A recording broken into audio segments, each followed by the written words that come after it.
Mga sakripisyo sang aton mga manunudlo nga may dako nga rolyo subong eleksyon 2022 aton hatagan sang igtalupangod sa sining special report.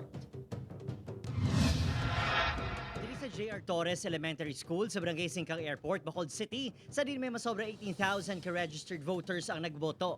Todong pagpanghanda sa mga manunudlo nga nagaservice eleksyon. 48 sa 63 ka mga classrooms sa eskwelahan ang ginagamit. Ang 28 anyo sa si Ma'am Karen Joy de la Cruz, first time nga mag-service sa eleksyon.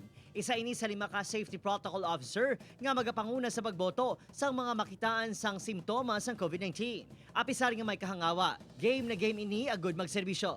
Beforehand gin-train naman kami mo nga dapat ng ready man kami sir ng miyara man mga possibility pero as a teacher, willing kami mag-serve.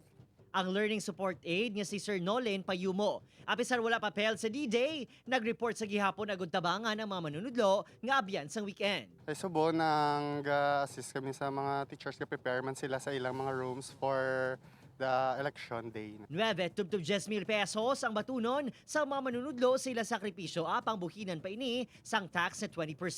Bangod pandemya, may batunon nga 500 pesos bilang anti-COVID-19 allowance sanday Ma'am Kagser. Ginapaabot nga mangin Malawi ng eleksyon 2022. Posible nga 24 oras o kung masobra pa ang ila pag-alagad. Maluwas pa sa sinimana ng adaan nga preparasyon kag training. So amo nang ginakasubuan sa aton mga teachers kay compared to 2019, may 20% ka tax naman ganito. Ang nakita lang to sa teachers daw 400 to 500 ang nabuhin kuno sa ila. Pero actually gin-scattered ato sa ila nga tax ng 2019. Apisar sa mga pagpanghangkat, hindi kuno mag-isol ang mga manunudlo. Kangay na lamang sang EB chairman nga si Sir Ulysses Relios sa Andres Bonifacio Elementary School 2. Kabay pa nga kalma lang kag ang eleksyon niya gilang niya kag inyo na ni tion. You're right sa fridge, di ba? Karon sa gabi, kapin 1,400 ka mga manunudlo kag support staff ang magakadto sa Bacolod City Government Center para itugyan ang ila election returns kag paraphernalia. Sa ila dako nga papel sa maragtaso niya hitabo sa pungsod. Ang ginalauman lang nanday Ma'am Kagser nga maging marinong kag itratar man sila sang insyakto kay sa ila sakripisyo nga hindi matakos ang kwarta nga batunon kag kakapoy nga sugataon.